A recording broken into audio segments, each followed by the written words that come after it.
20대 첫 투자, 어떻게 시작할지, 얼마씩 투자를 할지, 어떤 상품에 투자를 할지를 모르겠으면 제가 말하는 세 가지 방법대로만 실천해 보세요. 반갑습니다. 광화문 금융러 제이스입니다. 저는 22살에 처음으로 주식 투자를 시작했고요. 만으로 31살에 제 명의로 된 서울의 아파트를 장만할 수 있었습니다. 결과만 놓고 보면 비교적 어린 나이에 좋은 성과를 이룬 것처럼 보이지만 과정에서 어려움이 참 많았습니다. 우리나라는 투자를 체계적으로 알려주는 곳이 없잖아요. 그런데 10년이 조금 지난 지금도 그 상황은 마찬가지인 것 같습니다. 그래서 제 구독자분들께서는 제가 겪었던 시행착오를 겪질 않기를 바라는 마음에서 제가 만약에 20대로 다시 돌아간다면 꼭 투자할 상품 3가지에 대해서 고민을 했고 이에 대해서 설명드리는 시간을 갖도록 하겠습니다. 방법은 쉽지만 성과는 탁월합니다. 그리고 이 3가지 상품에 투자를 하시면 주식 투자와 부동산 투자를 안전하게 시작하실 수 있습니다. 그리고 목돈 모으기를 하실 수도 있고요. 은행에 적금을 넣는 것보다 더 높은 수익률을 기대해 볼 수도 있습니다. 그리고 마지막으로 재테크에 꾸준한 관심을 가질 수 있고 결국 재테크를 잘하게 되는 방법이죠. 그리고 영상 마지막에는 수입이 불규칙해서 매달 30만원씩 투자를 하실 수 없는 분들을 위한 팁도 드릴 테니 영상 끝까지 시청해 주시길 바랍니다. 그리고 제 채널을 구독하시면 돈이 되는 투자 정보, 부동산 분석, 재테크 정보를 얻으실 수 있습니다. 꼭 좋아요와 구독하기 그리고 알람 설정을 해주세요. 자, 그럼 시작해 보겠습니다. 우선 첫 번째는 주택청약통장에 매달 10만원씩 납입하는 것입니다. 주식 얘기할 줄 알았더니 웬 주택청약통장이냐 이렇게 생각하시는 분들도 계실 거예요. 아니면 나 이미 그거 하고 있어 이렇게 생각하시는 분들도 계실 테고요. 하지만 왜 10만원씩 납입해야 하는지를 모르신다면 꼭 설명을 들으셔야 합니다. 제가 다른 것들보다도 주택청약통장을 먼저 말씀드린 이유는 집은 꼭 우리에게 필요한 것이기 때문입니다. 살 곳은 있어야죠. 그렇다면 새 아파트를 가장 저렴하게 살 수 있는 방법은 뭘까요? 바로 아파트 청약에 당첨되는 것입니다. 그리고 청약 당첨 확률을 지금 당장 여러분들이 높일 수 있는 방법은 매달 10만원씩 청약 통장에 납입하는 거고요. 아마 청약에 대해서 막연하게 알고 계신 분들은 청약에 당첨되려면 청약 가점이 높아야 되는 거 아니야? 이렇게 알고 계신 분들도 계실 텐데요. 아파트 청약에는 2가지 종류가 있습니다. 하나는 민간 분양 아파트고요. 두 번째는 공공 분양 아파트가 있습니다. 민간 분양 아파트는 힐스테이트, 자이, 레미안 이런 민간 건설사에서 분양을 해서 공급하는 아파트고요.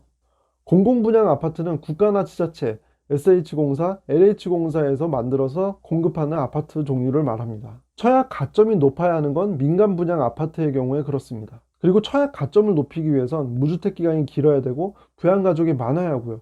보통 사람들은 높은 가점을 받기가 어렵습니다. 그런데 공공분양 아파트는 아주 심플해요. 납입 횟수와 납입 금액만 중요합니다. 그러니까 공공분양 아파트의 당첨 확률을 높이려면 어릴 때부터 일찌감치 납입 금액을 많이 넣으면 되는 거죠.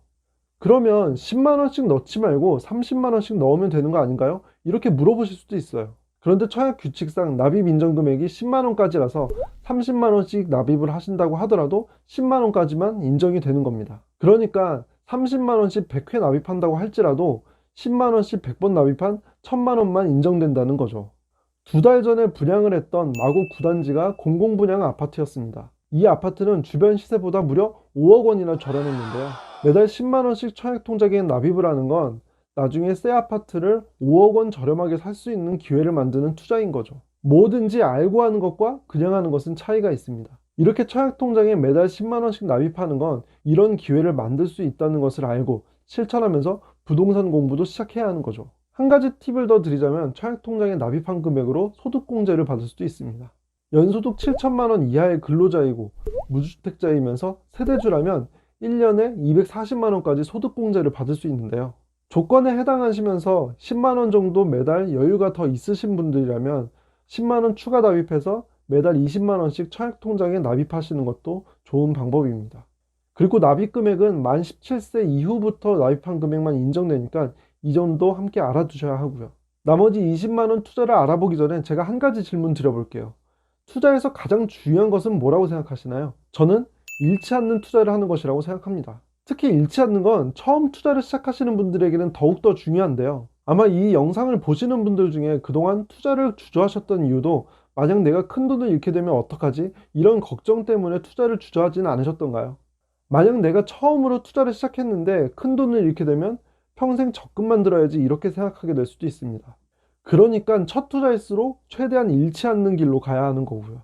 어떤 사람은 잃지 않는 투자를 하기 위해서 안전자산인 부동산 투자만 한다고 하시는 분들이 있는데요. 안전자산이라고 말하는 서울 아파트도 2011년 4월에서 2013년 9월까지 29개월 연속으로 아파트 가격이 떨어진 적이 있습니다. 이때 아파트를 샀던 사람들도 과연 아파트가 안전자산이라고 느껴질까요? 어떤 투자 상품이건 사이클이 있기 때문에 한 가지 투자 상품만 고집해서는 안 됩니다. 돈 벌 수 있는 방법이 여러 가지인데 굳이 한 가지만 할 필요는 없는 거죠. 그렇다면 나머지 20만 원은 어떻게 할까요? 바로 타이거 200과 코덱스 국고채 3년 ETF를 매달 20만 원어치씩 사는 겁니다. 어떤 비율로 어떻게 사야 되는지에 대해서는 뒤에서 조금 더 상세하게 말씀드릴 거고요. 그 전에 ETF가 뭔지부터 설명드리겠습니다. ETF는 우리말로 하면 상장지수 펀드인데요. 쉽게 말하면 주식처럼 사고 팔 수 있는 펀드라는 뜻입니다. 그리고 주식처럼 사고 팔 수 있는 펀드라는 말에 ETF의 모든 장점이 녹아 있습니다. 우선 펀드이기 때문에 분산 투자가 됩니다. 분산 투자가 중요하다는 말은 한 번쯤은 들어보셨을 텐데요. 분산 투자가 중요한 이유는 내가 한 회사의 주식에 몰빵을 했는데 그 회사가 만약에 망해버리면 내가 투자한 금액도 모두 없어지게 되는 거죠. 지금 몇십만 원에 거래되고 있는 주식이라고 할지라도 만약에 상장 폐지가 결정된다면 몇십 원에 거래될 수도 있습니다. 그런데 내가 만약 30개 회사의 주식을 산다고 해볼게요. 어지간해선 30개 회사 모두 망할 확률은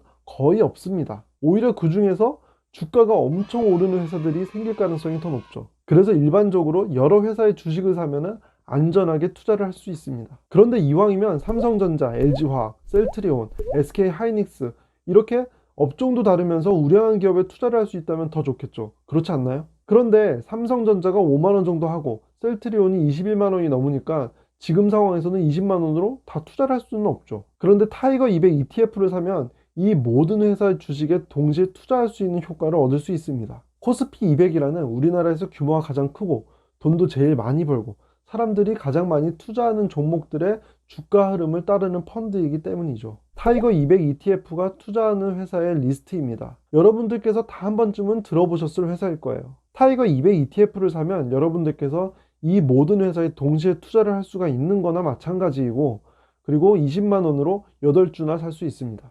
ETF는 한 가지 장점이 더 있는데요. 바로 저렴한 수수료입니다. ETF의 수수료는 아무리 비싸도 0.5%를 넘지 않습니다. 그런데 일반적으로 펀드 수수료는 2% 정도 수준이에요. 차이가 1.5% 이상인 거죠.